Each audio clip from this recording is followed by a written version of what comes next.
This is the original esport racing game. This is iRacing.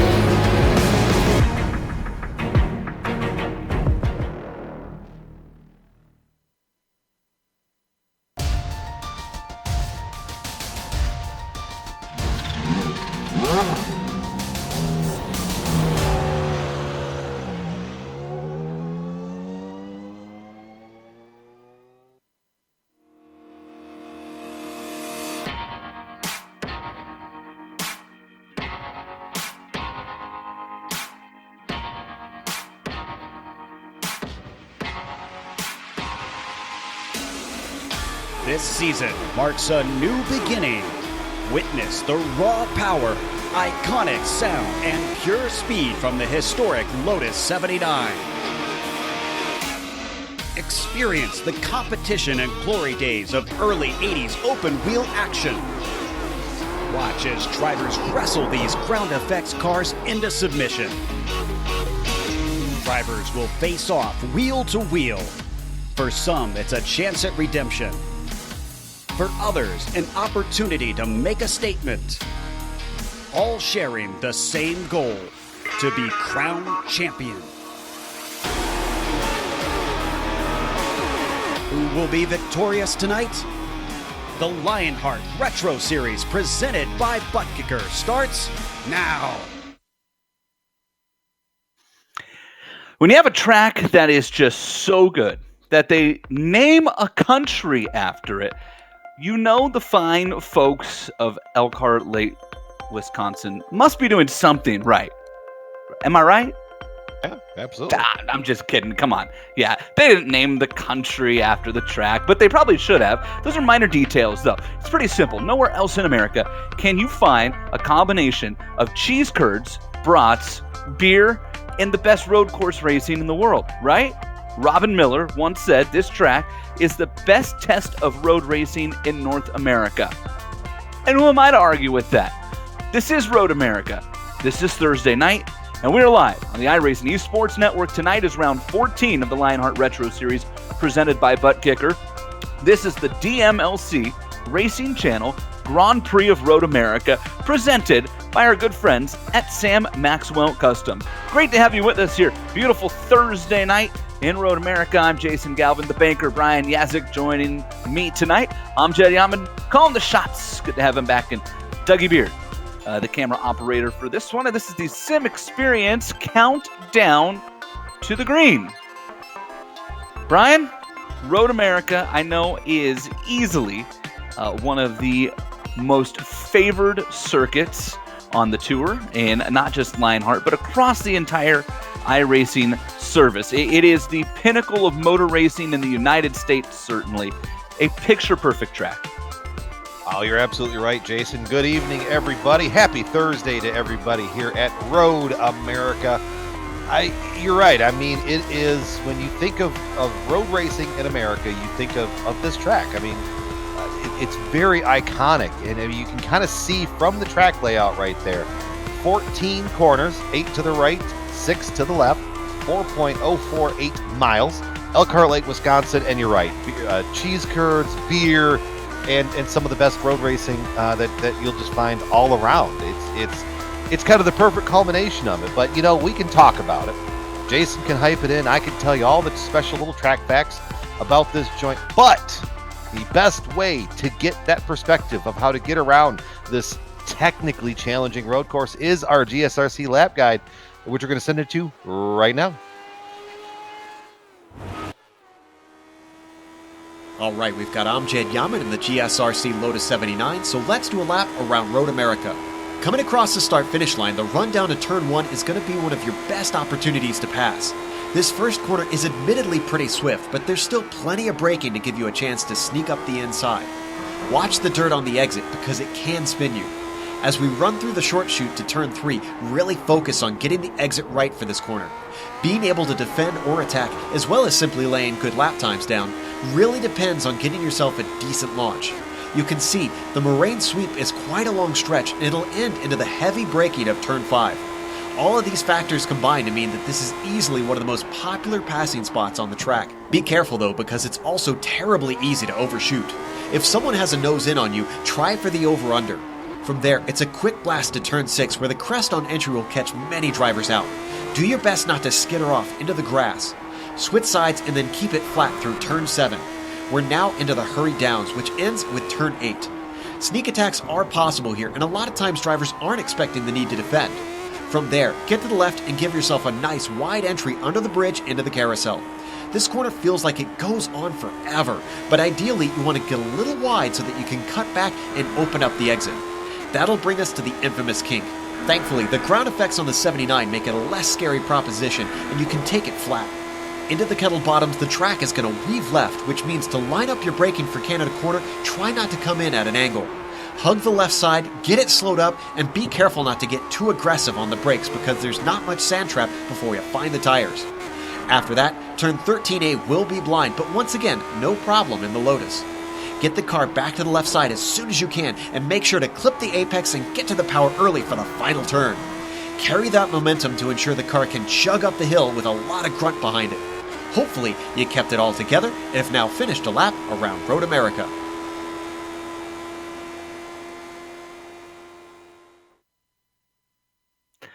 Well, that's a lap around Road America. It's a long one here, for sure. But I tell you what, when you're behind the wheel of any race car, you never really stop working. Even the long straightaways here, you're always thinking about what's ahead of you and what's behind you. Plenty of passing opportunities.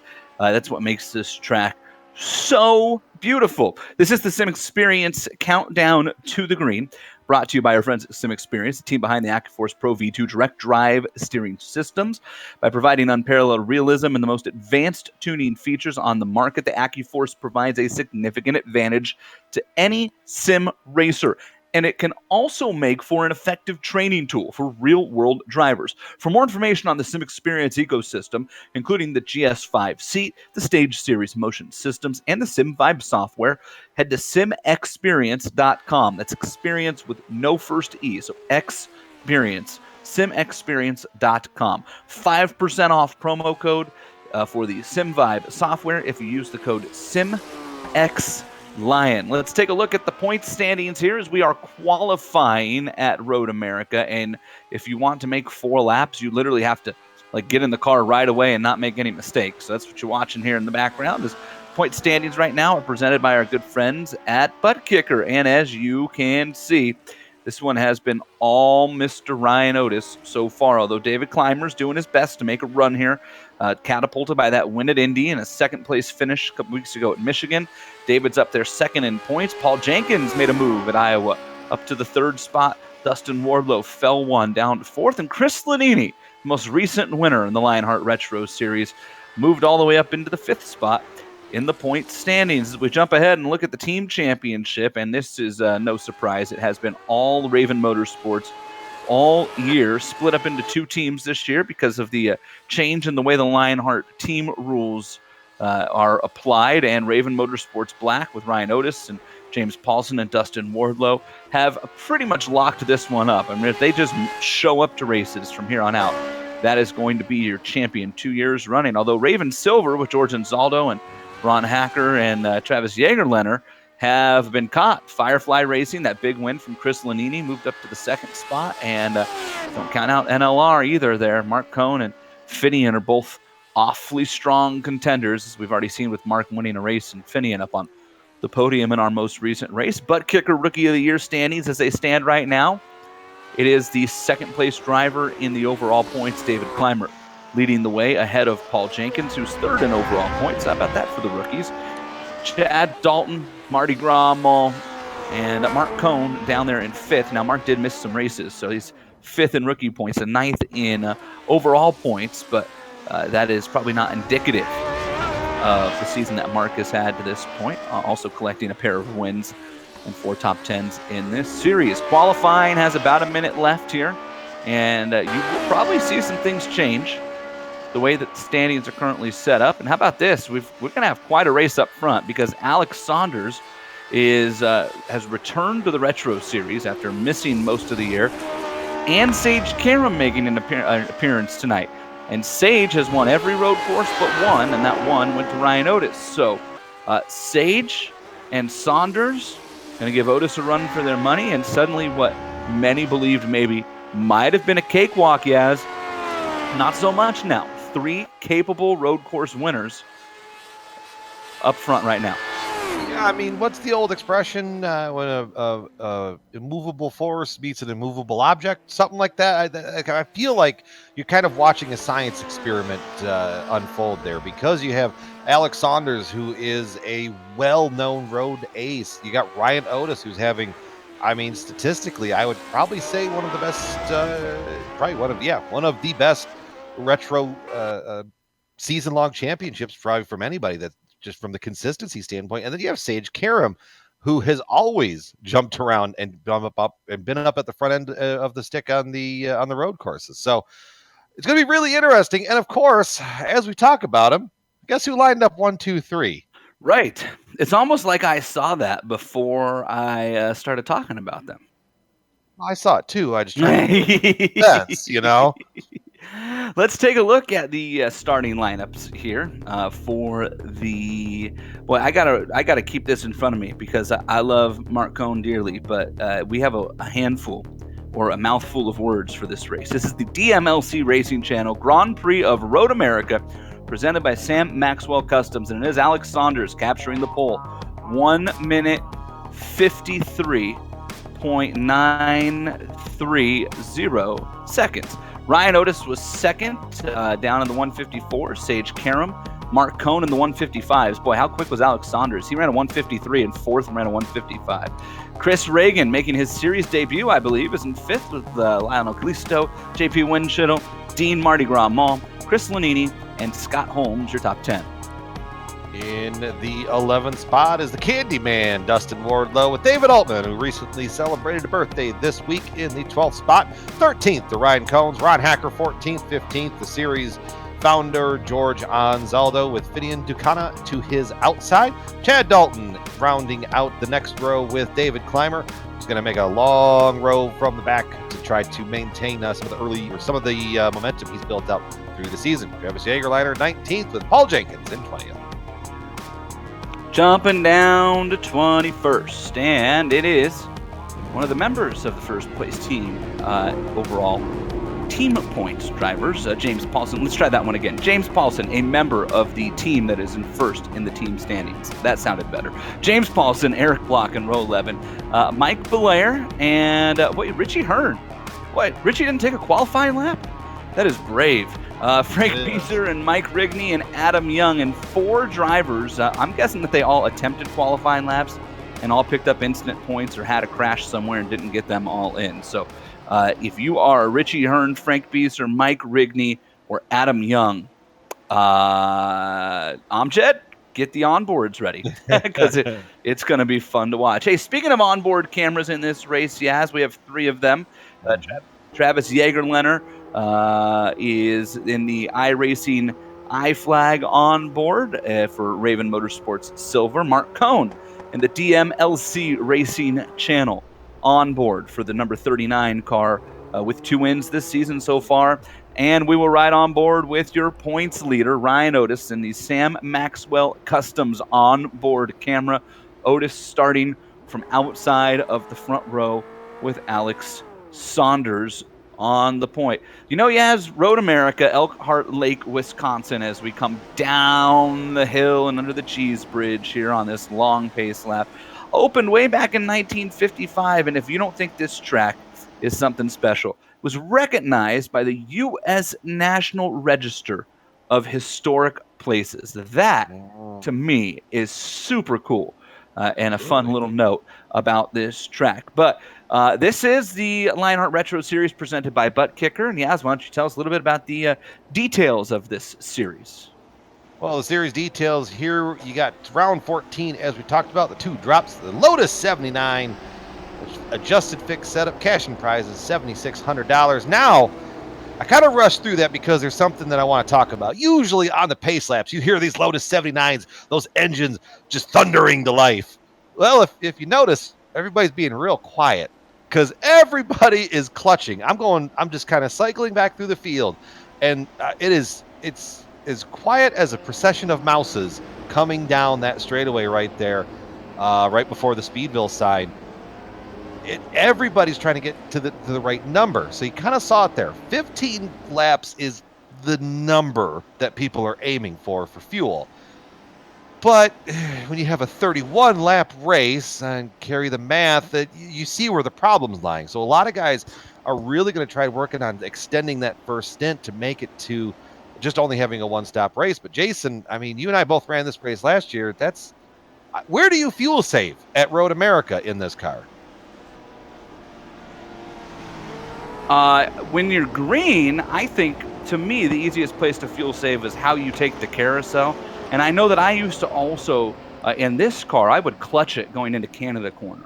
That felt like it was a really easy spot to do it. By the way, I'm trying to get something solved here, Yaz, so help me out. Apparently, they've changed the distance of this race to 31 laps on us. Mm-hmm. Yes. That was news to me. I saw that our Plasma Tracks race details graphic had it at 38 laps. My media guide has it at 38 laps. So there was a snafu in the schedule. That is what I understand. Yep, no harm, no foul. But 31 laps. Yeah, which I bet you now, knowing what they know now with the fuel window, I bet you they're probably hoping it was 38, because then there's no hope. But right here, man, you'd probably be hoping for a full course yellow. I mean, just to try to make it work. Just Jason, to be clear for sure. They're coming up the bridge, man. Let's get talking about coming up the hill.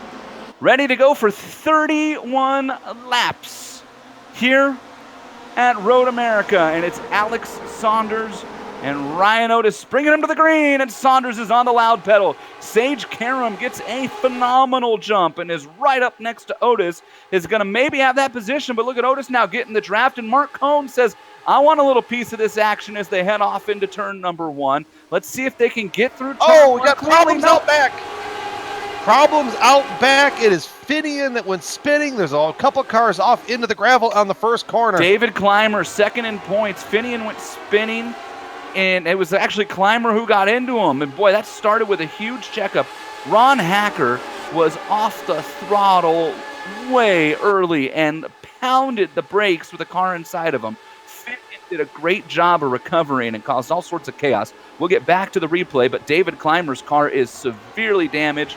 Also looking back at Eric Block's car that's hurt, and that has major championship implications up at the top of the point standings. Meanwhile, already working our way back through the back half of the racetrack right now. Alex Saunders coming down and going to head us into Johnsonville, Speedville, and through the carousel for the first time with Otis, who was able to hold off Sage Karam thanks to that little bit of a draft. Rolling on behind them there. Another car off, it looked like, back there in the carousel as well. I was struggling to find that there. Kind of saw it as we're kind of watching on the screen. Thundering through the kink. I think the kink is one of the hardest corners in all of the sim world that we kind of run across. Depending on what vehicle you come through here with, I mean, you have to take that flat out, but the cars don't want to go flat out through there. So it's really, it's the brain trying to overrule the foot. I mean, I don't want to jump in here. David Clymer, who we mentioned was in that first corner wreck. I don't know if we can maybe get back to him real quick, but he just spun again as he was heading down into turn 8. And as you can see, that car is really messed up. There's the spin in turn 8 for Clymer. We're still working on the replay for the start because it was so chaotic. David Clymer's car seriously damaged, coasting along at like 80 miles per hour max. And that is going to really change things. And we got cars off again. Is that Canada? Finian in Canada? That was the replay. First lap. Boy, I got way ahead of myself there. I missed that we were going to the replay. Here's another look, and you'll see, watch Ron Hacker's that light blue car, just ahead of Finian. Finian, the black and teal car. Here comes David Clymer in, third one to the party, nothing he could do. And then, as more cars spun off, Clymer got touched. I think it was James Paulson who got Clymer a second time there. So, back live now, as that is going to really, really affect the points. And we'll have to keep an eye on that throughout this race. Working lap 2 now of 31 here in the DMLC Racing Channel Grand Prix of Road America, presented by Sam Maxwell Customs. This is the Lionheart Retro Series, presented by Butt Kicker. Remember, fuel window 14 to 15 laps, we're told. This race set to go 31. So if you can get to 16, then you're definitely good. And if you get to 15, then it's you probably feel pretty good given the pace lap. But if you've got to pit on lap 14, then it's a hold your breath time. So a lot of these drivers have been in fuel-saving mode from the second we went green in this one. Saunders, Otis, Karam, Cohn, that's how they qualified the top 4. Lionel Callisto up a spot to 5th. Chris Reagan 6th. And here is an onboard. We're going to George Inzaldo, I thought I heard. Yeah, he had a moment coming into Canada corner there. Another very tricky corner because you get that big run down the kink, down that straightaway, and then you kind of have to whoa the car up to get it through this corner. And it's a lot, and you kind of see just going out there and playing in the kitty litter. The corner, that right-hander is real tricky, especially in these Lotuses, to get that corner just right. Very, very easy to overshoot it and end up playing up in the beach there. Yeah, the other problem with Canada corner is not only is it easy to overshoot, as you just mentioned, Yaz, but it's also easy to get the car in too much, if that makes sense. How many times have we seen drivers who go to cut that corner and they catch too much of the strip and they start chasing the back end, and Canada's kind of got this off-camber opening up deal, and it just, boom, you're in trouble, just like that. So Canada corner to me is one of the trickiest corners in iRacing. It's a corner I know I've personally always kind of had issues with. And the other one is 6. When you go up the hill here in turn left under the Corvette bridge, that is just a hellacious corner, especially in this car. Yeah, I mean, you're coming up that hill, you carry the momentum, but then it's a blind drop-off. So really, that's where you see, people that you can really tell who has done their practice and who's put their laps in, because you kind of have to go into that corner by muscle memory. Mardi Gras. Yeah. Just going to say Mardi Gras. I thought you were done there with muscle memory. Sorry, he has Mardi Gras under attack from, that is JP Winshittle, who's in the dirt. Boy, that's a perfect example. We talked about Canada corner. They both missed it in opposite directions. I don't know if you noticed there. JP caught too much of the inside, and Dean was way too wide. And as a result of that, now a 3-car battle because Scott Holmes is right there, yes? And looking to get that big draft coming up the front stretch, coming up the hill here, especially with the Lotus punching that big hole in the air. I mean, Scott's going to be in a spot where now and here they're going to get side by side, which is going to make that hole even bigger. But that Road America is not wide enough for 3 cars into one. So luckily, discretion, the better part of valor there. And Holmes just decides to fall in line. Dustin Wardlow just behind that as well, picking up a spot from Chris Lanini. Yeah, Scott Holmes was really pedaling the race car there as they headed off into turn 1. And now let's see, Holmes didn't exactly get the best run out of the corner as we look now at Wardlow and Lanini, see if Chris can try to come back. But here's that 3-car battle again. Marty Griddle and Holmes at the back. And I don't know if Scott's going to be close enough. Doesn't look like it. So they'll stay single file here as they head down into 5. And there's just talking about that Corvette bridge, kind of up the hill, off camber, hook a little bit of that, and come back around. But actually, we're back out front. Sage Karam getting around Ryan Otis. So this is kind of what we were talking about on the front end. Ooh! Oh, that is not a spot to make a pass. Wow. And a late move by Sage Karam as well. I don't know that Ryan was ready for that. And then look at Sage just kept it tucked up on the outside there, yes, as they went through 7. 7's not a corner you want to be too wide in, especially trying on the outside, and somehow Sage made it work. And here's the move. I mean, Sage definitely showed that he was looking, but I don't think Otis thought Sage was going to stick it in there. And instead, pretty good contact there. So let's go take a look at Ryan Otis's car now, your points leader, and see if you can see any damage on that race car. And I'm looking around, and I don't see anything right now. So hopefully for Ryan's sake there, just kind of a catch a breath moment, get back into a groove and settle in. And you got to imagine Ryan Otis, a very smart racer he has to know. He's looked at the standings and seen that David Clymer had problems, and Paul Jenkins, not a road course expert by any sense of the imagination, down there in 20th spot right now. So from a point standings situation, Dustin Wardlow is the only other car that's in the top 6 in points that's also in the top 10 of this race right now. So Otis just kind of needs to do his thing. As you look at Dustin Wardlow, Dustin started 11th and he's sitting in 10th right now. A little bit uncharacteristic, I think, for Dustin. I thought maybe Road America in this car he'd be farther up, but I do know that Dustin was having some computer issues a couple weeks ago.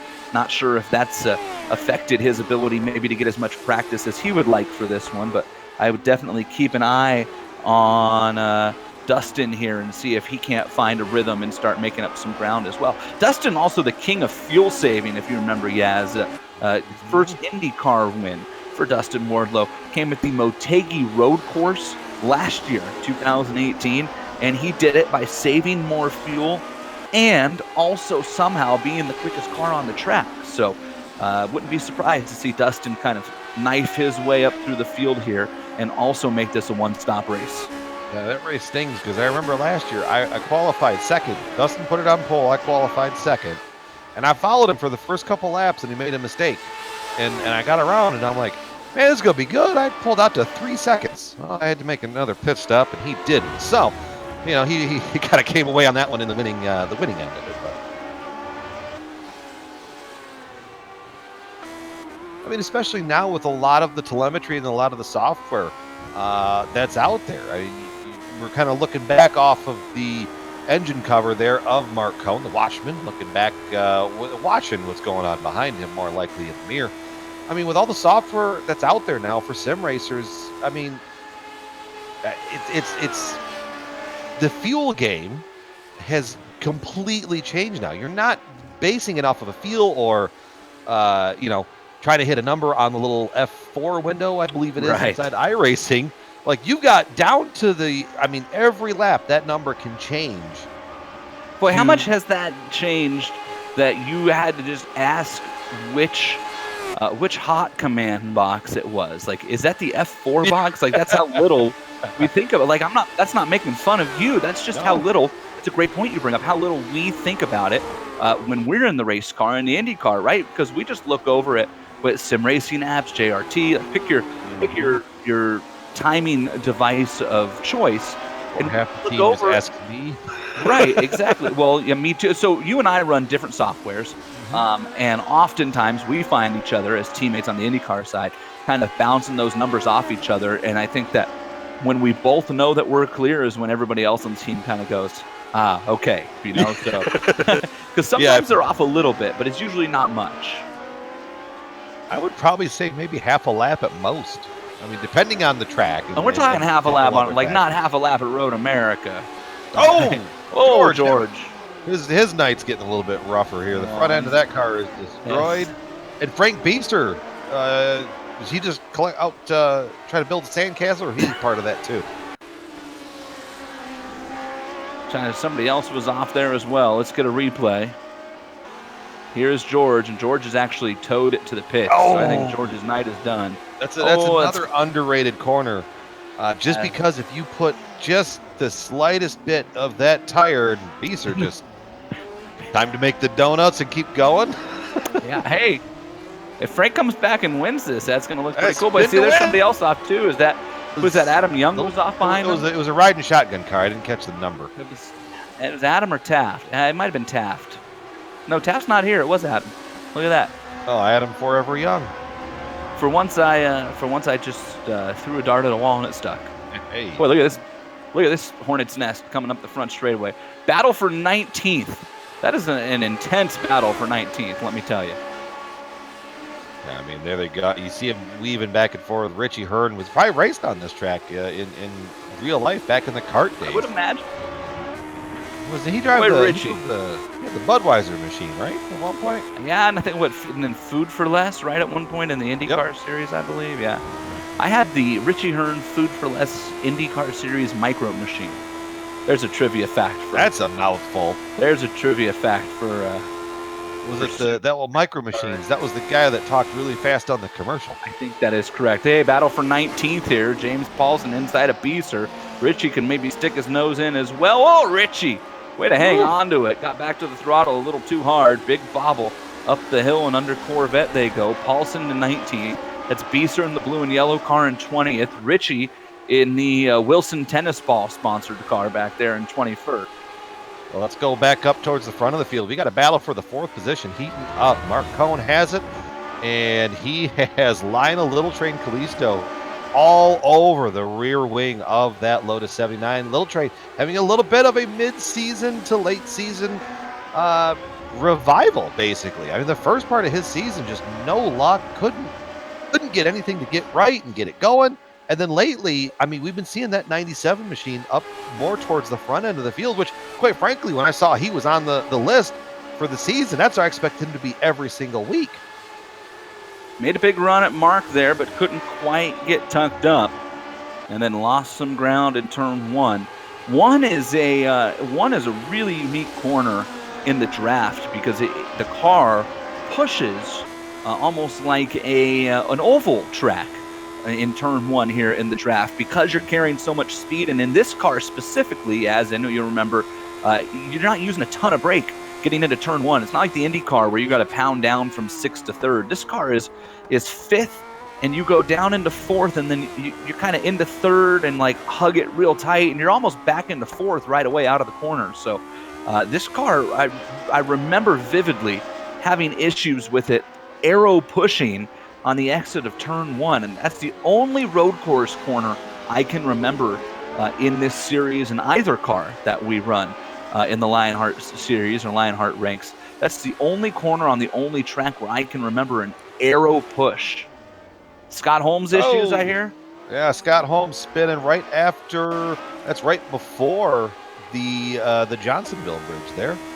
Let's see. Was it a downshift that maybe got Holmes in trouble? Gets into the corner. I've been seeing a lot of guys in practice. They get into that corner real hot, try to carry all sorts of speed, and the rear just slides right out from underneath them.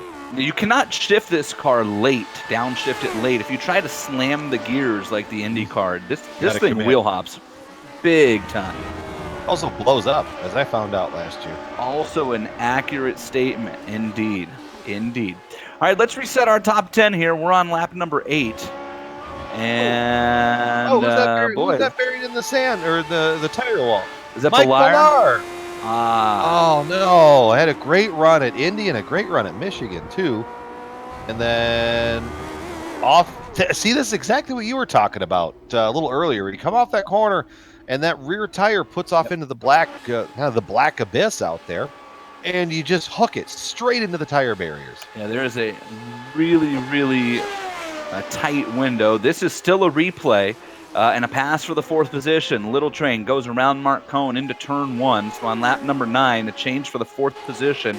Callisto ahead of Mark Cohn. We'll take you back live now and look at that. Actually, we're going to go to P6 because I think we just had a pass there. Chris Reagan, the newbie. Chris Reagan and JP Winshuttle going at it, and it's JP going around Chris, who's making his debut in the Lionheart Retro Series presented by Butt Kicker tonight. It's like Chris out of the West region, so make of that what you will. That's pretty encompassing from, I would probably say, Montana over. West of the Mississippi. Yeah, that's kind of what it feels like. It's pretty close, except for California. We got our own region, which was cool. Shout out. Yeah. Chris started 5th. He's dropped to 7th after that move. Yeah, JP, started 7th, back up to 6th now. Did Sean Ambrose just find my Micro Machines collection? Yes. Oh, yes. Go look at this, dude. Yeah. Is that? Clicking. Yes. Alessandro Sampedri, Davy Jones, Buddy Lazier. Look, now there were 2 sets of these. Ambrose now needs to go find the other one because the other one had like Eliseo Salazar's Menard's car. And a couple other guys. So that's Sean's next mission, because I used to have an 8-car Indy 500 in my bedroom 6 times a day. There we go. I was hoping someone was going to post the link in the chat so everybody else could play along with that one. Is it in the YouTube chat? Yeah, go check those things out. Somebody buy those. Oh, Dalton. Oh no, is that Chad Clymer? Dalton. Nope, Chad Dalton. Is that right before the kink? Where is that at? After Canada? Oh, did Canada claim another victim? Oh, no, it's coming up. Was that coming up the hill out of Canada? Oh, that was up Thunder Alley. Well, that's kind of where it crests away. That's still a tricky corner. Oh, yo. Yeah, it wiggled, and then you kind of have to chase it straight, and then unfortunately there was a bump there, and these Lotus 79s don't have a wide traveling suspension, so you catch air and no tires gripping touching the ground. Not very conducive to stopping. Is that how that works? That is. That's science right there. Sean can put that on his next Dr. Lugnut's pit stopology. That's gonna be a terminal result, Chad Dalton, and this is 8th spot, and here's Dustin Wardlow. Dustin Wardlow just blink out? Dustin Wardlow was running down Mardi Gras. Oh, he blinked out. He's tracking down. Oh, man. Not again. Brutal. Did this happen at I missed Iowa? Did this happen at Iowa yet? It happened at Iowa as he was pacing. And he was all excited because he thought he had it fixed. And... Oh, brutal. Oh, no, wait, he's back. He's back. What is that? I have never seen somebody gone for that long and make a comeback. Well, luckily at Road America. At Road America. And he didn't lose anything. Right? I didn't hear 88 hitting. Was David Dustin goes hitting? back and watches these broadcasts, and sometimes I know his daughter and his uncle all tune in sometimes. They're probably all sitting there right now what in the hell are these 2 yahoos talking about? Oh, Dustin! Oh, that was opportunistic. These guys don't know what they're talking about. He's been there the whole time. Wardlow behind Maul. That is a battle for 8th. And if you've been enjoying some fine Wisconsin liquid product, there could be 3 of them. So, David Altman on pit road, first pit stop of the race. He's throwing the dice. He goes, there's no way I can make it. So he's going to go for the 2-stop. 10 laps, 10 laps, call it good. I wonder. And short pit both times so that I know. I have been that guy that pits all to himself on a strategy, and it didn't work well for me. So, David, I'm hoping it works well for you. I vividly remember that night. Yep. Canadian Motorsports Park. Wardlow around Mardi Gras. You saw it live. So Dustin up into the 8th spot. Dean Mall down the 9th. And now here's Dustin with a chance to, again, set his sights on some drivers. And let me tell you, all of a sudden, Dustin looks ahead of him there. I don't know how much we've kind of been following. I don't think we've been following along because we've been all over the place. It's been kind of a crazy action-packed 11 laps. But let me tell you, from 4th on back right now, nobody has gotten away from each other. It's a Little Train and then Cone and then JP and then Chris Reagan, and they are all... Richie! Oh, Richie! Right on the carousel, or right Don't into do the it, carousel. Richie. I think he's shortened up the front end of that car a little bit. Let's take a look. Richie Hearn. They're fine. On Coming board. into the carousel. Oh, downshifted. Hey, he didn't hit anything, just mowed some grass. All right, so he already had some front wing damage. Well, that's good. Richie will be able to keep going. I was looking at, all right, so 4th on back. And let's see if maybe Amjad, we can go catch up with this here. 4th place is Little Train. And we know he got around Mark Cone, but has not really opened up a huge gap. You see them going up the hill there, under the cheese, or down the hill, really, under the cheese bridge. I love the DRS sign, as if Formula One raced here. That's my favorite. Little Train, and then there's Mark Cone, right? Mark has done a nice job hanging with him. And then here comes JP and Chris Reagan right behind them. And we know Chris Reagan is quicker, or at least as quick as all of these drivers, because he qualified up there ahead of all of these drivers except for Mark. And then behind them, Dustin Wardlow has already gapped Mardi Gras by about a second. So Wardlow has a chance to start really picking off some time here while these 4 in front are kind of all bunched up. And the draft will help them, but it's also going to hurt their rhythm. And I think we're going to get a shot at some point here where we're going to have 5 or 6 cars that are all sorts of hooked up. Travis Jagerlener has also moved up in the standings now. Travis is up to the 13th spot. Chris Lanini continuing to go backwards. This is on board the iRacing iFlag onboard camera. Travis Jagerlener for Raven Motorsports Silver. That is, I believe, one of our 3 onboards today. It certainly is. We should be really paying attention to pit road here. Things have to get interesting. Yeah. We both kind of had the same thought there right off the bat. I mean, because Alex Saunders out front and has been pretty quietly out front this entire time. He has not backed off of the chip, ladies and gentlemen. Best lap of his race was a 1:53.79. His last lap, 1:53.85. That's not fuel saving. That's going full bore. So I think when you look at guys like Saunders and Karam and Otis, who have been kind of off on their own island. Well, so Ryan Otis on his own island, but also has backed off. He has his best lap of 1:54.4, his last lap of 1:54.4. Little Train just ran his best lap on his last lap, but look at Otis. Look at Karam. Sage was 0.8 of a second slower on the last lap. You don't think that he's doing a little bit of fuel saving too? Yeah, and he's beat it before. Mark Cone is about a second slower, half second to a second slower per lap as well. So, and now what I'm curious though is when you look at guys like Mark Cone, JP Winchittle, Chris Reagan, these guys that they've been in this pack. I'm wondering if maybe instead of passing, you get that big run down the front stretch and maybe just leave it in 5th and just crack the throttle. Get a little bit. Because you do that a couple times, that could be that half a lap that you need in a couple of these specific spots. Absolutely. So it's going to be very, very interesting. I mean, Alex Saunders is coming to lap 14 now, and he's still on the track. Same with Sage, same with Ryan. And Lionel, well, he's working his way through to that final sector right now. So the dice has been cast. This is the crucial lap of the race. This is going to tell us everything we need to know for the last half of this event.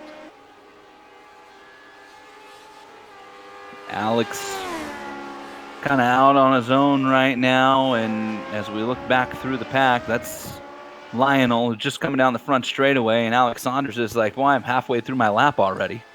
Coming down the hill, just went under the cheese bridge.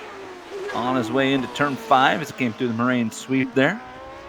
And now up the hill, we'll follow Alex Saunders here for majority of this lap, unless we get some cars that start peeling off at the back. Kind of walk you around Road America. Here's turn 7. Fast right-hander down a hill, and this is a really slow turn 8.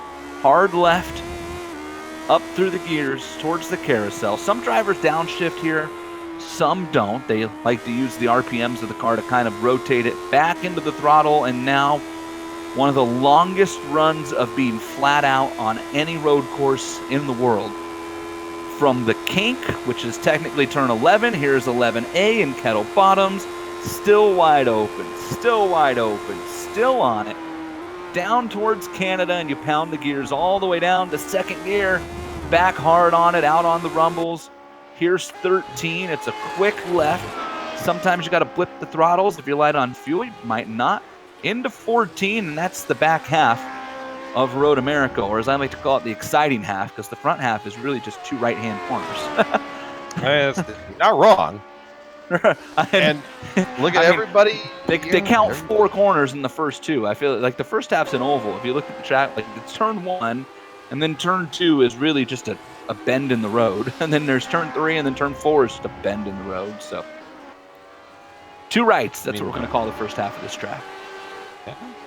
Any takers yet? Here Chris we go. Reagan on pit road. He is not going to be able to make it. Sage Karam just went purple the last time, so there's no fuel saving in that tank. But now they're on that lap 15. So if they've made it this far, logic says that with the pace lap, they should be able to make it to the end now. You would think, yeah. It's a funny word, though. Good. I think Chris Reagan is going to be... He's definitely in trouble. Everybody else is good, though. Everybody else so far has done a good job. Here comes the last pack through at the bottom of the hill. Paul Jenkins out of 16th. Nope. James Paulson, Frank Bieser, Ryan Corns. Nope. Adam Young in 20th. No. David Altman in 21st has already pitted. Here's the battle down the front straight. Speaking of 18th, James Paulson, Frank Bieser. That's Bieser on the inside. Ryan Corns behind them both. Did Bieser will take the spot? Ryan Corns wants to stick his nose in there and keep Paulson from shutting the door as they head down into turn 3, and he is going to be able to do it. How about that? James Paulson loses 2 positions in 2 corners. Yeah, but don't give it back just yet. Don't call him out just yet, because here he comes down this unofficial backstretch. Huge draft opportunity, and then you come downhill. This is a great opportunity to send it into this corner. Meanwhile, the leader is in. Wisely backs out. Alex Saunders up the hill and in to pit road. Sage Karam will follow. Pit stops underway here at Road America. The DMLC Racing Channel Grand Prix of Road America, presented by Sam Maxwell Customs. Here's Otis in. Here comes Little Train in 4th. Little Train is in. I think we're going to see the whole field pit this lap yet. Yep. I think you're absolutely right. Now, technically, there is still 16 to go. They've gone 15. And that pace lap was heavy fuel saving. So it's going to be real close. and it's not like you get a lot of pit road here. By the time that you stop and get your fuel, you're so far down pit road, you're going to fill up and then be like hammered down right away. So here's something very interesting. Dean Mall stays out. Mardi Gras out? Mardi Gras has made the fuel number work. Well, he did this somewhere else earlier this year, too. Now, before we proclaim that he's made the fuel number work, let's make sure he can get 4 miles back around the track. Well, you got a couple downhills here. Like, I can make it work. How hard does your left foot push the clutch in if you're Mardi Gras? Let's see here. Now is Dean? I think Dean is the only driver that stayed out. Am I wrong on that? Dean and Chris Lanini. Dean and Chris Lanini. Sounds like a band from the 70s. Dean and Chris. Dean and Lanini. Dean and Dean Lanini. and Chris. That'd be a soulful band. So this is going to be ultra interesting to watch. I think Lanini's he's really trying to make that stretch. Yeah. See now, and so here's the part where I question this type of one-stop deal, Yaz, because if you've got to slow down to the point where, let's say, this lap is 9 or 10 seconds slower, what have you gained? Well, and here's something very interesting.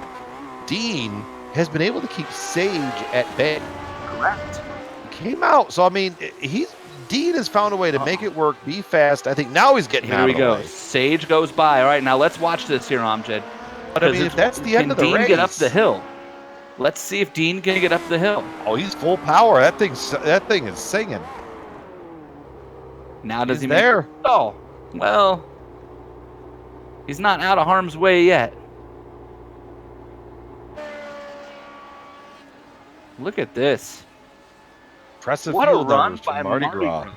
He did this at another road course earlier this year where the fuel number was it Imola? real tight. Was he one of the two at Imola that stretched it? I believe you're right. Let me go look that up.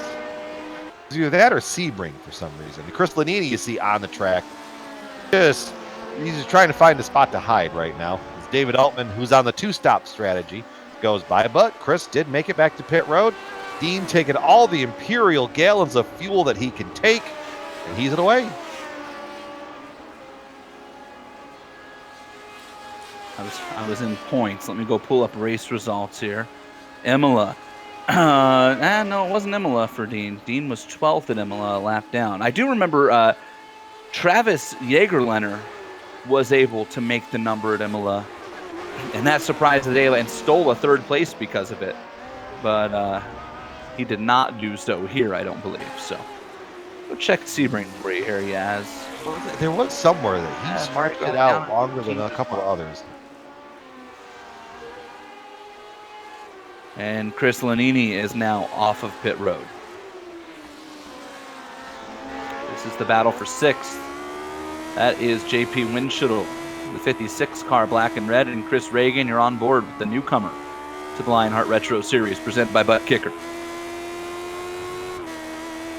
And I tell you what, Mardi Gras he's not buried too deep either. Like, he's right behind Scott Holmes for 10th. So if Dean can get into the top 10 and everybody else runs into some problems, it's not a race-winning move. The delta is too far. Right. But is that a 4th place move? Oh, probably. I bet you that would probably steal 3rd or 4th away. Well, I mean, they would actually. I mean, if he wanted to fight it, he would have been finished 2nd. Because remember, he was able to hold Sage Karam, who was P2. That was an aggressive move right there. I like that. Fire it out of Mardi Gras here tonight. Sage is right in the window on that delta right now. Here's Winchittle. Reagan got him. So Chris Reagan back around JP. Let's take a look. Ooh. Oh, no. Oh, no. Hang on to it, buddy. Yee-haw! The Lotus 79 also does not make a good lawnmower. JP win milk cow ride in there. Cow tipping. Cow tipping. Well, I was trying to make some sort of milk and cheese joke, but I realized that wasn't going to work. Well, it was strained too much. Yeah. But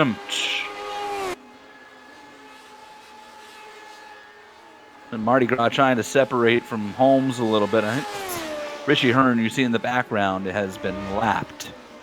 Has had an adventurous race, to say the least. Well, how about that camera shot? Love it. I love the Dougie Beard camera shots of Turn 5 here at Road America. They are just so cool. You see the cars kind of emerge coming down the hill from behind the trees or from under the bridge. Well, and some people, you look at the camera side of things. Or you look at the way that an artist works in oils or watercolors. That's his medium to make that work. Dougie works in camera angles. Dougie makes it work, and it's so nice from our side because the cameras look phenomenal. There's mine right now for the kink. Just that shot where you really see the cars come in, yaw, and have to make that corner, and there you see him screaming out. Boy, JP Winshuttle just had a hold my beer moment in Canada. So it's been an adventurous lap, to say the least, for JP. Here's another look. This was exciting, to say the least.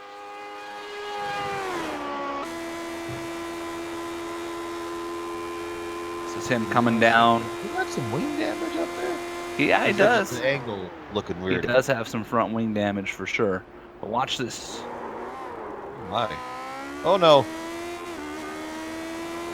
Oh, what a save. Mark Cohn on pit road. For a splash of fuel. Boy, what does that tell you? If Mark Cohn is already like not happening, guys. I mean, I see the play here, though. If you really think about it, if you know you're not going to make it, what's the point in running it all the way to the end of the stint to know you're not going to make it? If you realize that early on in the race, yeah, come on down, get a splash of fuel. I mean, he probably only took a gallon or so, an imperial gallon. And now he's off and away, so I'll be curious to see where Mark cycles out in this. And up front, Alex Saunders has kind of had this race all to himself for the first 19 laps of this event, coming to 20. There's a car in the rearview mirror that's starting to get a little bit bigger as we look down this camera shot. There you see it right there, that orange and purple and white machine of Sage Karam, very slowly winding in the leader. 0.6 of a second the last time they crossed the stripe was how much Sage chunked off, and there's a look at it. Every lap for the last 4 laps, Sage has taken a big chunk off. 1.1, that was on the pit lap. So Sage significantly better on the delta. And then a half second, 0.2, and almost 0.6 of a second the next 3 laps. Do you wonder maybe if Alex is trying to get the fuel saving out of the way now, and Sage's thoughts are, I can't make it, so let me try to push Alex out? There's both strategies at play. You know, I can see it going either way. Sage, we know, is good on the fuel, making the fuel number 1. So, unless he probably knows something a lot of us don't. I mean, look at his success on the road courses, obviously. So it's just really fun to see this balancing act of speed and performance while still trying to sip as little fuel as possible.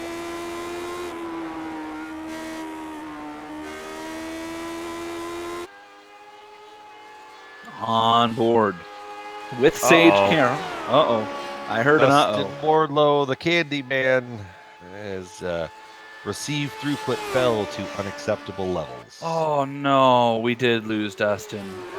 Just happened. I saw his car number go yellow on my screen, and I was hoping it was going to come back like the first time, but he will join Chad Dalton, Mike Belair, David Clymer, and Eric Block with George Anzaldo, Paul Cohen, all for drivers who have unfortunately left us earlier than they probably anticipated.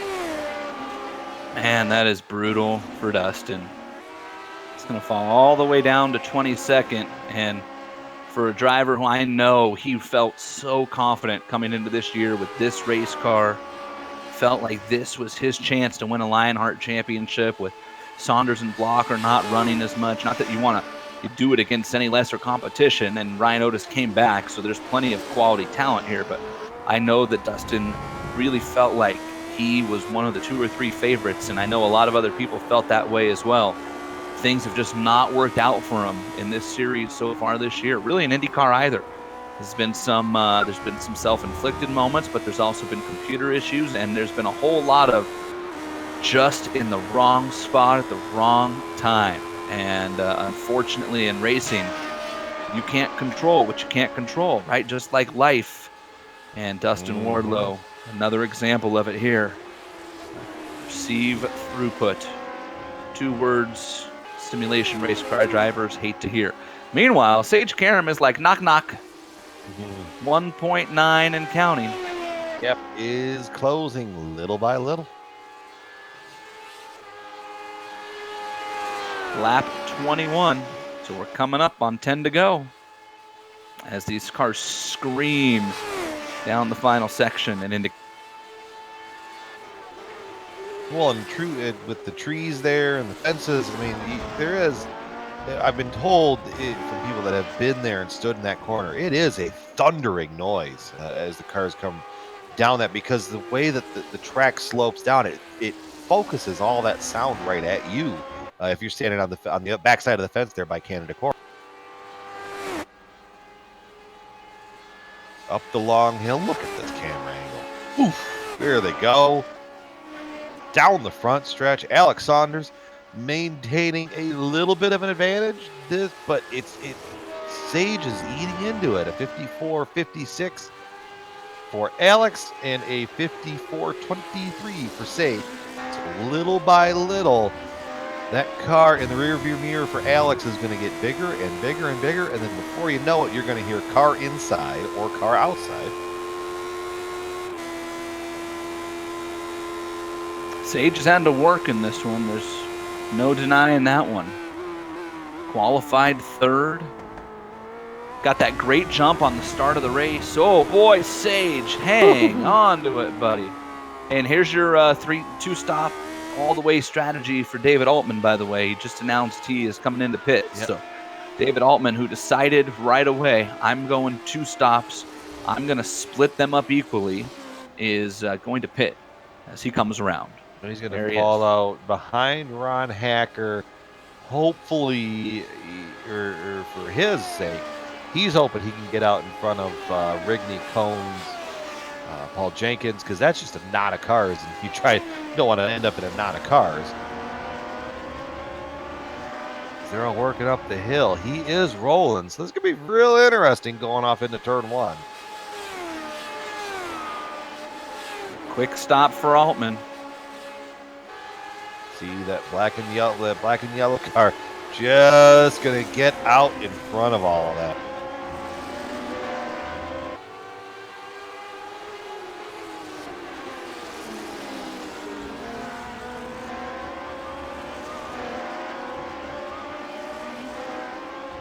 Watching the gaps at the line between our front 2.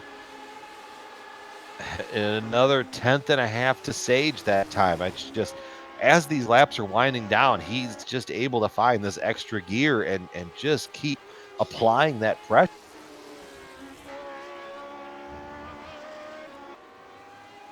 But then at the same time, we know how tight that number is on fuel. So, is Saunders saving just enough that he needs to save? Is Sage burning too much? I mean, there's only 9 laps to go now. 9 laps at Road America is quite a bit of time. So, but we are closer to the end of it than we were at the beginning. So this is where it's going to boil down to. It's a Murrayism right there. That is an accurate statement. Accurate statement. We are closer to the finish than we were at the beginning. Chris Reagan on pit road. You see some left wing damage for Chris. Has had a nice debut so far here in the Lionheart Retro Series, presented by Butt Kicker. Qualified 5th, has run around at the top 10 for the entire event. Pretty solid debut. When you start your first race in a new league, you don't want to be the guy to wreck somebody. You just kind of want to show up, do your job, and get to the end of it. And he has. He's just been doing real good. So. I always took the opposite approach. I wanted to make a loud statement. They're going to know I was here. I'm either going to win it or I'm going to send it. It's worked so far.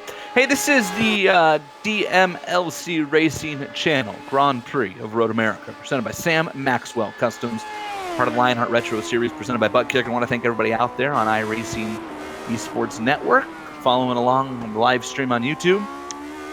And, for nearly a decade, Sam Maxwell Customs has taken pride in customizing racing wheels for the sim racing enthusiast. Each order built with precision and craftsmanship, ensuring the highest quality in sim racing wheels and accessory. A steering wheel is the primary interface for sim drivers.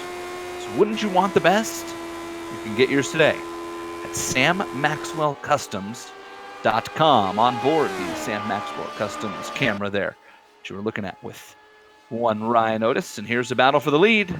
And guess what? Sage Karam. If he said knock knock, Alex is saying go away. Nobody expects the Spanish Inquisition. But now, but we got somebody who's going to be on pit road here. Yeah, I thought I heard that too. I'm just kind of looking through the gaggle of cars here. There's a big weave down the front stretch there too.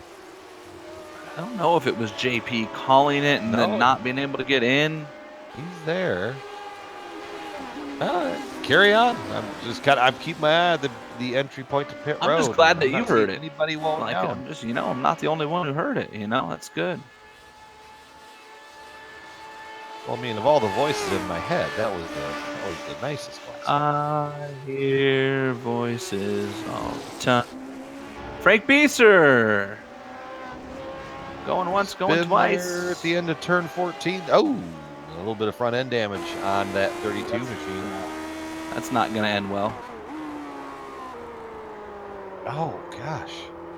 Oh, the four-wheel drift. Don't chase it, Frank. Don't chase it. And it's so sickening from the driver's cockpit because it's just that slow antagonizing spin. Oh, Scott Holmes spinning off as well. Just happened to be watching that battle there, and Holmes looped it right after the Corvette bridge. Boy, and Holmes, and he backs it into the tire barrier. And you can get away with front wing damage here. Rear wing is going to hurt a lot, and that rear wing is crumpled up a little bit. You got my bridges confused. I'm at the Speedville bridge. Well, it's tomatoes. One is Rots and one is American horsepower. That's all schematics, yes. All right, copy. Hey, here's JP. So it was JP last time, and he wasn't able to get in. And he just announced it again. So he's got it slowed down this time. Yeah, back up to the lead.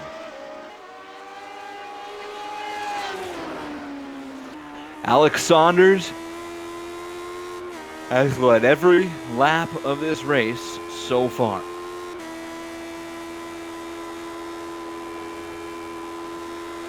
He's had a commanding pace. I mean, this is the Saunders that we remember from last season.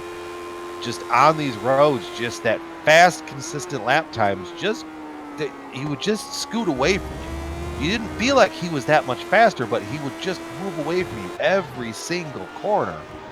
And it's just, you throw everything at it, and you still watch him, as the run progresses, gain 2, 3, 4, 5 tenths, and then then that purple car was just gone.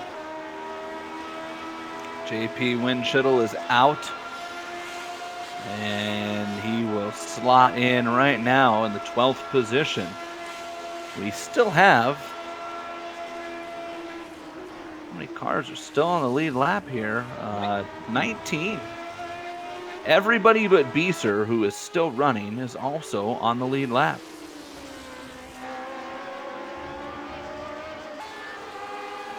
I'm not sure Beeser. Did Beeser make it back out after that incident? He's showing.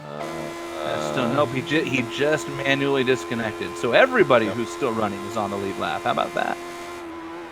Sage Paulson and Adam Younger going under the Corvette bridge, and here come. Boy, I tell you what, there's something to keep an eye on. Here comes Saunders and Karam under Corvette now. Paulson and Young, which is a battle for position, are in 7th right now. They are into turn 8, and guess who's already out of 7? Alex Saunders and Sage Karam.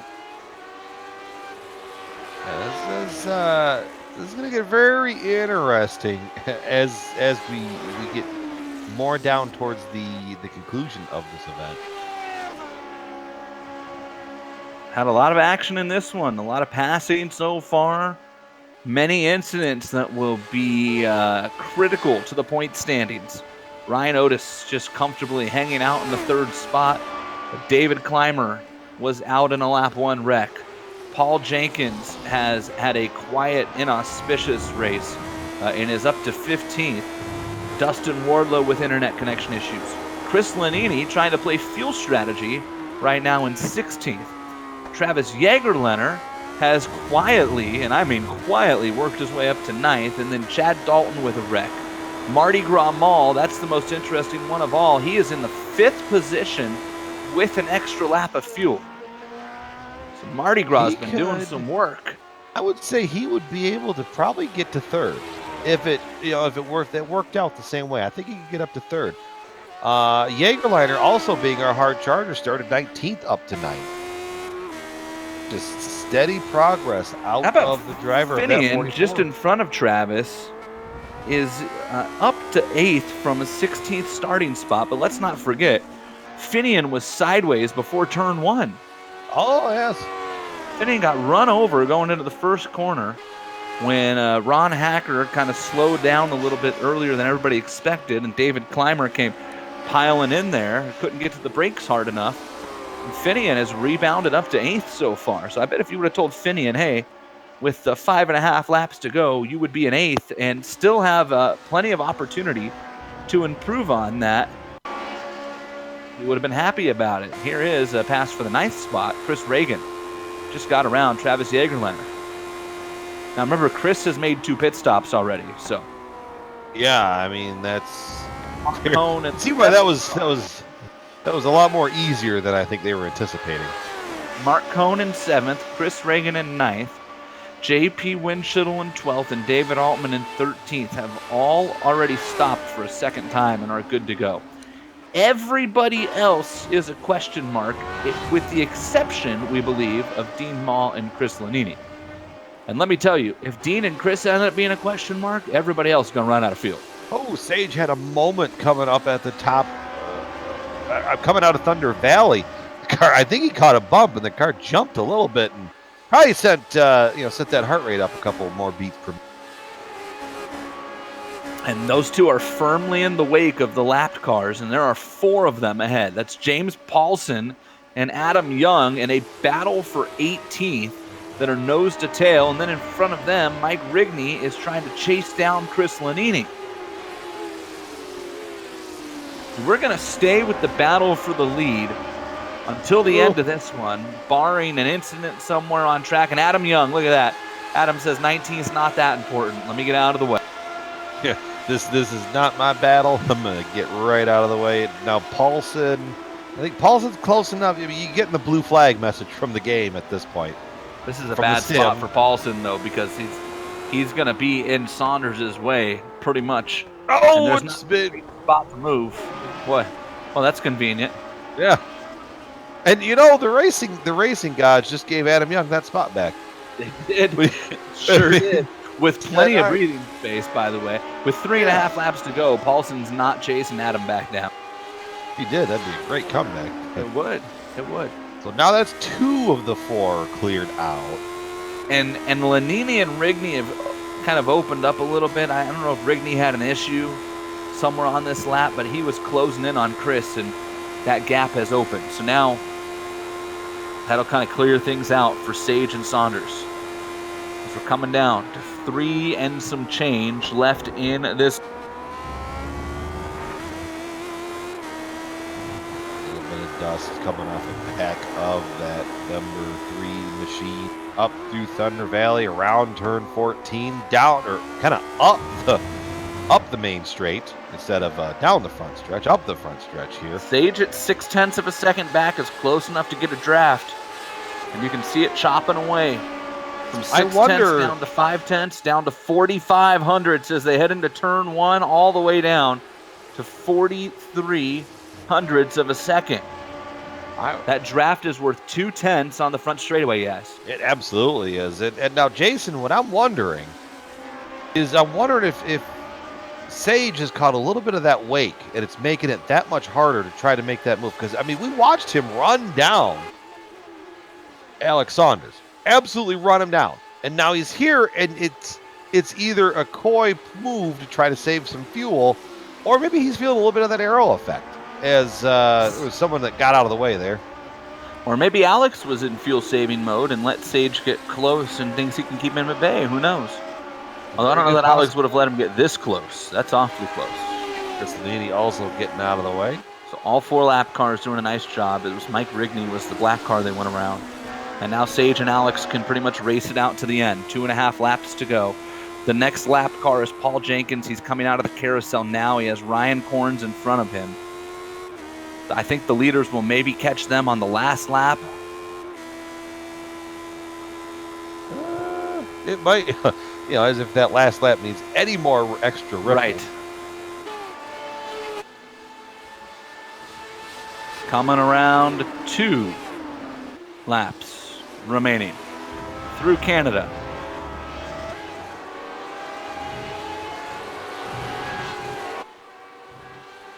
$13 under the Kohler Bridge, 14 up the hill.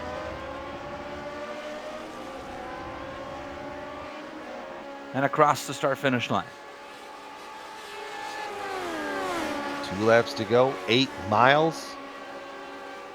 And Sage gets within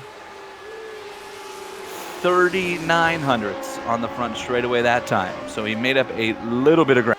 Now here's something worth noticing. The delta back to Ryan Otis is 26 seconds. So if Sage or if Alex Saunders have a bobble, that's going to play right into Otis's hands. So I'm not going to say count him out of it just yet.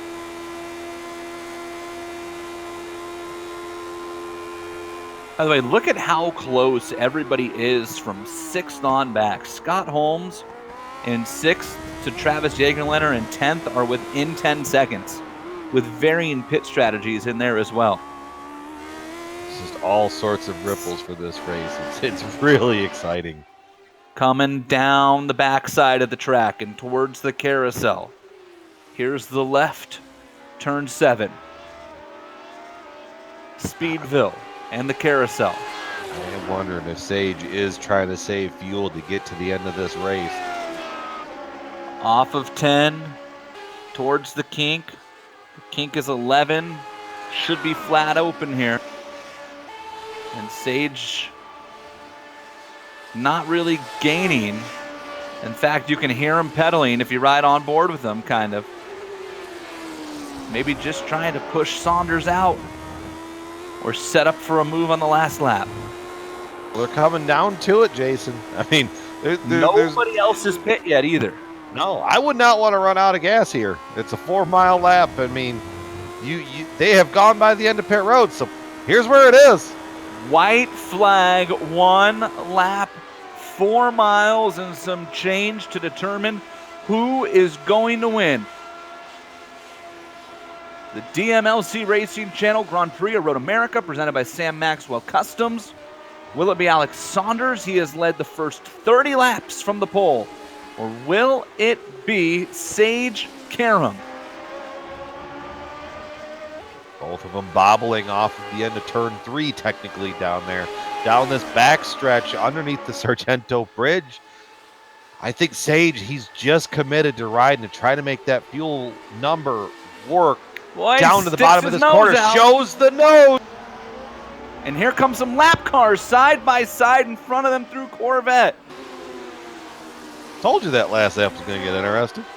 That's Ryan Corns and Paul Jenkins in 4th position. And remember, Jenkins is 3rd in points. Oh, that was a close move. Corns got out of the way. Will Paul do the same? The carousel, that's a tough spot to be tucked up if you're Alex Saunders here. This could get dangerous. Everybody's getting the arrow wash there. Coming through the kink. What does Sage have left? He's only got a couple more opportunities to try to get up there and get around Saunders. And Jenkins is not moving over. Look at this. Now he does. Will he let them both go? Oh, he takes Sage. Oh, no! Jenkins turns Sage. And here comes Corns into it as well.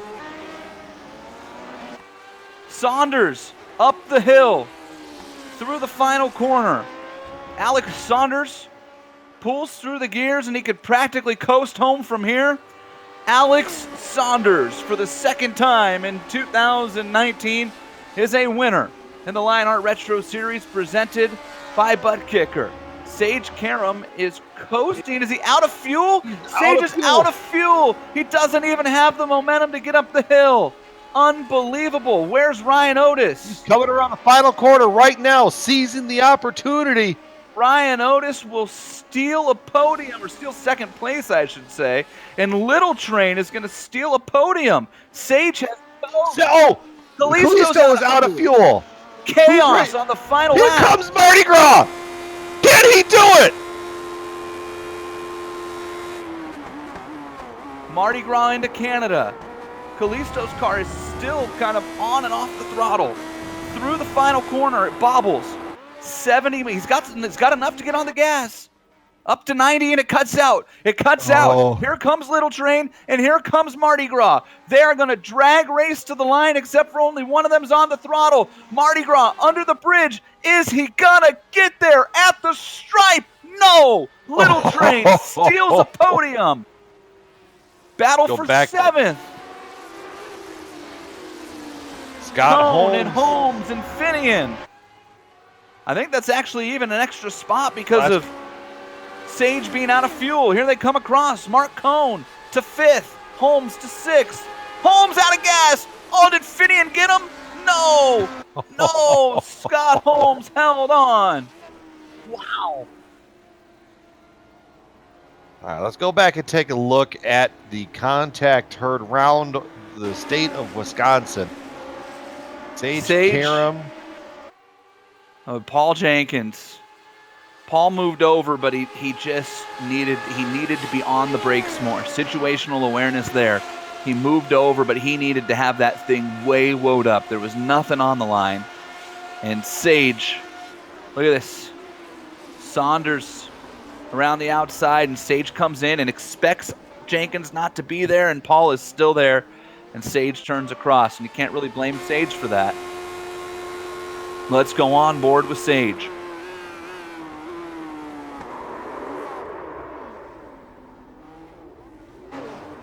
Oh, that is brutal. And then, because you use all the extra fuel to get turned around here. Now, I'm not sure, based on where Sage ran out, if he was going to have enough to get up the hill, Brian. Certainly not enough, I don't think, to out-drag race Saunders. Like that, I think that ship, we now know, would have sailed. But he had enough, for sure, I think, to get him up the hill and to the stripe. Worst case is third. And instead, I think it would have sputtered. It probably would have sputtered at the bottom of that front stretch right there. And it would have been a drag race with Otis and he. And instead, Sage Karam does not complete the last lap, retires from the race at the bottom of the hill at pit entrance, and finishes in 13th. What a race at Road America. We hope you hung around with us. Stick around a few more minutes. We'll take a break, and then we'll hear from the podium. Crazy night here in the Retro Series.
The Sim Pit is an entertainment channel dedicated to the world of simulated motorsports. The Sim Pit is a leader in providing the sim racing community with news, reviews, interviews, DIY pieces, and instructional videos to make sim racing a better experience for all. Check us out at thesimpit.com or go to YouTube and just search for The Sim Pit.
Welcome back to the DMLC Racing Channel Grand Prix of Road America, presented by Sam Maxwell Customs, part of the Lionheart Retro Series, presented by Butt Kicker. And this is the post-race show. And because our good friends at Lionheart kick butt at this whole sponsorship deal, guess what? It has a sponsor too. Plasma Tracks. Plasma-Tracks. The dash is really important there. Plasma-Tracks.com, Victory Lane, post-race show. You know, our good friends at Plasma Tracks, they have just like one of the coolest products in the world. So if you're struggling to find something for that person that has everything, go to plasma-tracks.com. Not only do they produce original racetrack wall art, we're not talking about like paintings here and stuff. We're talking about like really, really cool like pieces of material crafted into the shape of your favorite racetrack. Plus motorsports trophies, home decor, fabrication also available. Words cannot describe the uniqueness of this product. The only way to fully appreciate the artwork is to see it for yourself, but we warn, one visit, the next thing you know, you're going to be convincing your spouse that you need like an entire household full of Plasma Track wall art hanging. See it all, plasma-tracks.com. Promo code LRS2019 gets you 25% off your order. What a finish here at Road America. Yes, run us through the top 10. Alex Saunders leading it from flag to flag with all sorts of different challenges tossed at him. With Ryan Otis kind of getting an unlikely second place, but hey, making that fuel number work after the kind of what happened down there in Canada Corner. Lionel Kalisto rounding out our podium. We got all three of them lined up that we're going to talk to. Dean Mall snaking away a fourth place finish, highest of the well, not necessarily highest of the one stopper, but he definitely made it work the best to his advantage. Mark Cohn rounding out the top five in the highest of the two stopper of the night. Scott Holmes in sixth with Finian Ducana in seventh. Eighth to Chris Reagan, the new guy, and Travis Jagerliner ninth with JP Winchittle rounding out your top 10. David Altman came home in 11th, managed to salvage a pretty solid points night, all things considered, I think, for David. Ron Hacker, final car in the lead lap, in 12th. Sage Karam, all of that effort to run down Alex, all for naught as he finishes 13th. One lap down, couldn't get back to the stripe on the last lap. Ryan Corns, who also was involved in that Canada Corner incident on the last lap, ends up 14th. Chris Lanini, Adam Young. Boy, I missed what happened to Chris there. He has Adam Young, James Paulson, Mike Rigney, Paul Jenkins down there in 19th. And a whole lot more pain going on for Paul than just 19th. And Frank Bieser rounded out your top 20.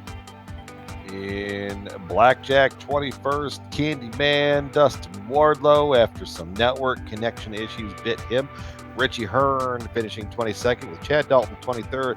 Mike Villar in 24th with George Anzaldo 25th. 26th to David Clymer. And Eric Block, unfortunately, dead last on the night in 27th. But someone who is not dead last, Jason, is the one and only Alex Saunders, and you've got him in victory lane. Alex Saunders, boy, you just like to pop in here and there and make spectacular appearances. Win number 2 on the season for you. Quite a crazy race. You were pretty much in cruise control, it seemed like the whole race. And then all of a sudden, Sage Karam came barreling down. How much were you saving fuel on that final run out? A lot, almost the whole thing. Had to save a little bit on the first stint too because of the full pace lap. So it's nerve-wracking keeping an eye on the track and an eye on the fuel box and an eye on the relative. It just takes a lot of attention.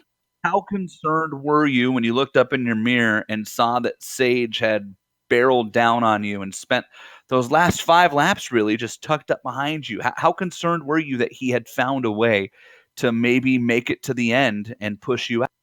I was really concerned. I was having flashbacks to last year when Adam was able to save fuel constantly all the time, and I had no idea how. I knew going into the race what I was going to have to do to make it to the end, and when he caught up, especially when he was in the draft, and I knew he could save some extra fuel that way, I was getting worried those last few laps. Well, it was a super exciting final lap. It was probably a little less exciting for you because it all happened in your rearview mirror. But walk us through the final run down through the last group of straights there in Thunder Valley into Canada Corner, and what your take was on the situation as you guys sailed off into the final couple corners.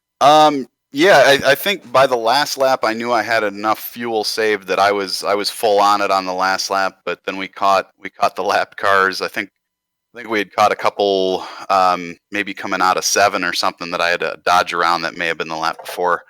And then coming up on Paul through Thunder Valley, because the track isn't straight there. You're going left and right. It's kind of hard to know which way to zig, which way to zag.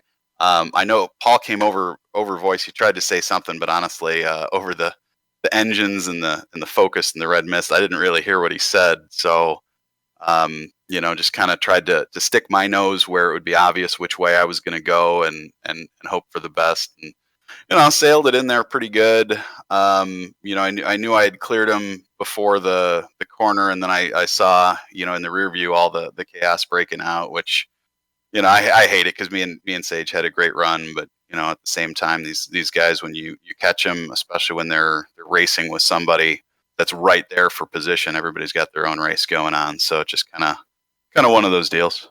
So I don't know how aware you are with what worked out after that, but Sage ended up out of fuel and couldn't get the thing up the hill. So that was a tough break for Sage there, but none of that matters to you because you pick up the win, number 2 on the year. How much more can we expect to see you in the Retro Series this year? I should be in from here on out. Schedule cleared up. I had that big block of races that I missed, and now we just got the few run into the finish. It feels great to get a good one after I did Indy and Iowa and ended up with crumpled cars. So getting a good result and getting back in the swing of things feels great. Well, congratulations. We love having you back here, Alex, and great run for you tonight, wire to wire. It was vintage Alex Saunders, and there's 3 more road course races coming up before the season finale at Auto Club for you to continue to stake your dominance. Yeah. Hopefully I can get lucky and Sage won't have as much time to practice because man, that guy is fast and Ryan too. We had some good battles going during the week and Sandman too. If he's back for these last ones, he's been real strong. So I'm really looking forward to it. Alex Saunders, always humble but always fast, picks up the win here at Road America. Second place and what turned out to be just a stellar points night, Brian. Ryan Otis. Ryan finishing. Hey, finishing second. What kind of read through your mind when I'm assuming that when you saw the relative and Sage was coming back to you? Yeah, I mean, I was saving really hard just the entire second stint, and I didn't realize there'd been some sort of incident. I didn't really know what had happened. I just saw that he was rolling to a stop going up the hill, so I knew he ran out.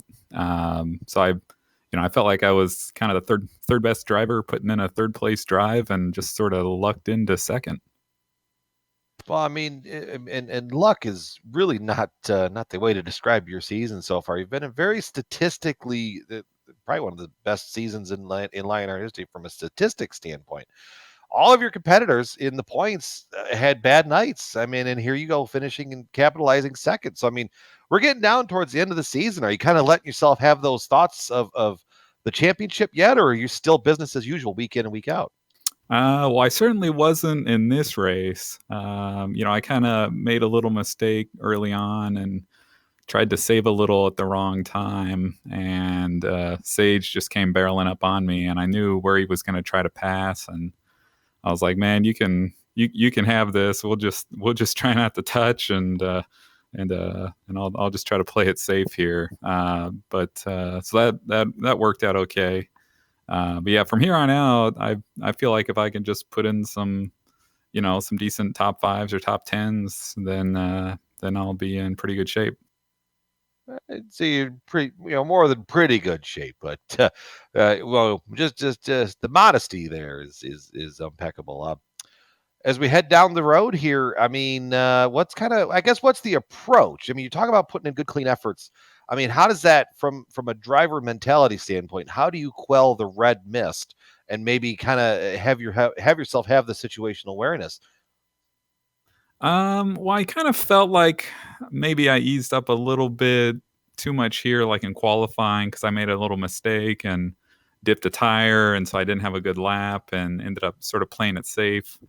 I I really like the road courses, and so I don't, unless something super bad happens, in the next race or something. I think from there on out, I think I'm just going to kind of go for it. Kind of, I've been sort of trying to be smart and play it safe here and there, but if it looks like I'm in good shape points wise, then I think just have some fun and hang it out a little and take some chances on the track and see if I can get a road course pole away from Saunders, because he's just been crazy fast and Sage is crazy fast. So yeah, there's no gimmies. Absolutely. Hey, I mean, any other shout outs you want to make before we part ways this evening? No, just I got to thank the admins and everybody, George and everybody who puts in so much time to get this league running. I saw the schedule came out for next year, and I'm super excited for it. There'll be a few more road courses, so I'm looking forward to that. Yeah, I'm just grateful for all the work they put in. Sounds good. We will catch you on down the road, Ryan, and have yourself a great night. Congratulations on the second. Yeah, thanks, guys. Ryan Otis, big points night, points leader, currently by 166 points over David Clymer, and the gap is 200 back to fourth, and Dustin Wardlow. Here's somebody who is quietly creeping their way back up in the points, made a jump 4 more spots up to 17th after missing a few races earlier in the year and picked up his third top 5 of the year. Lionel Callisto, a great run for you, Lionel. Crazy finish, though. Tell me right now, are you soaking your feet from the Barney Rubble experience of trying to push the thing up the hill there at the end, or how did you get to the stripe? You were out of fuel so early. Honestly, I don't know. I was sputtering on the last corner, and I was surprised I got over the hill. I didn't think I was going to finish third, honestly. I thought I was just going to finish fourth or finish fifth. I thought I was going to get passed up on the line. I guess it was just luck in the end. I guess sometimes it's better to be lucky than good, right? Yeah. Well, the way this season's going, I had a lot of bad luck. Brian and I had talked about that you were one of the drivers at the start of the year that I think everybody said, hey, look out, he's going to run the Retro Series, and then things just kind of haven't really broken your way. But coming on strong here of late, you picked up a third place today after starting in 6th, able to make some passes, somehow made the fuel work. What's it like?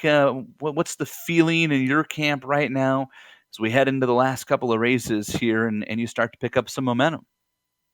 It's pretty satisfying, honestly. Like I'm really stoked. I wasn't expecting to finish in the podium. Honestly, I mean, this week practicing, I was just struggling. I just can't figure the car out, and I guess I just was just hitting my marks. I guess just try to be consistent. I know I wasn't fast enough to first or second.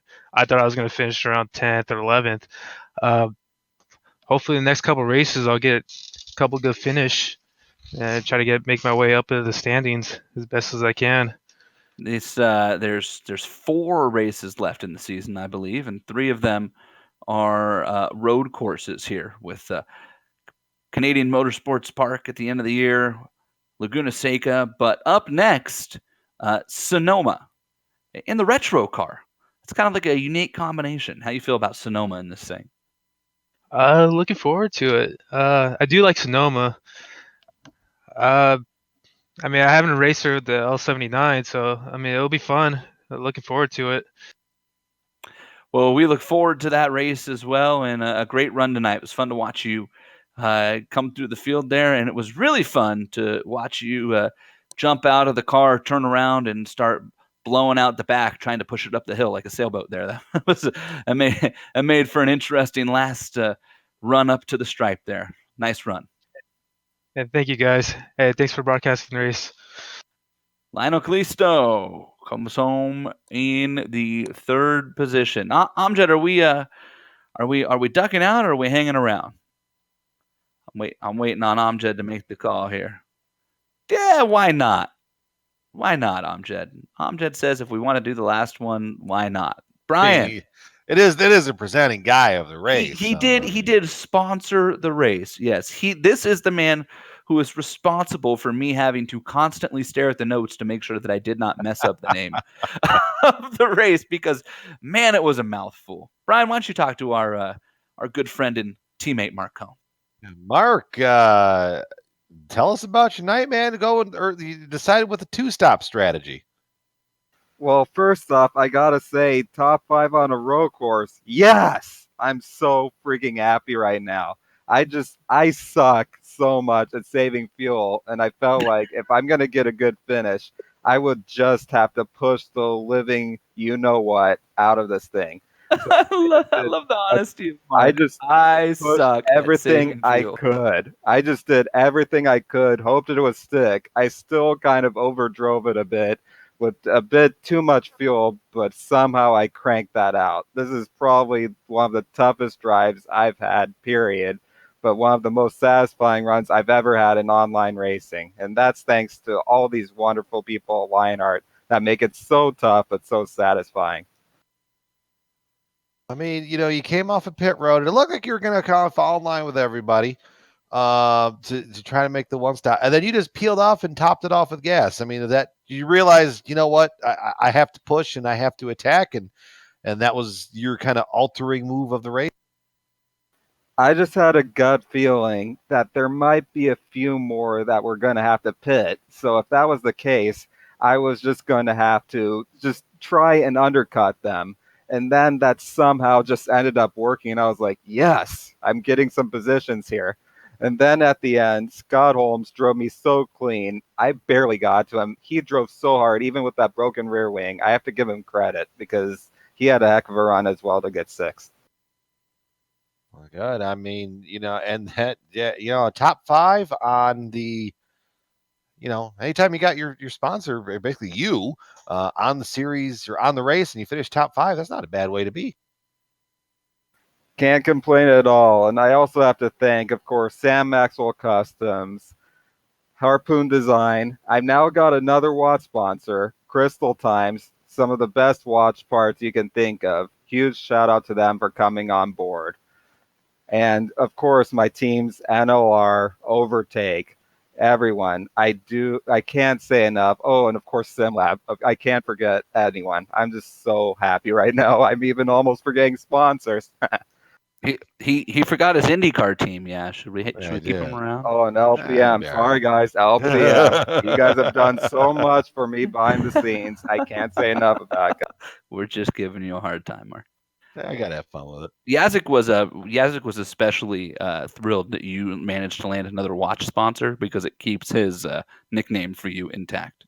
Mm-hmm. I love it, guys. Can't say enough about being the watchman. All right, that's Mark Cohn.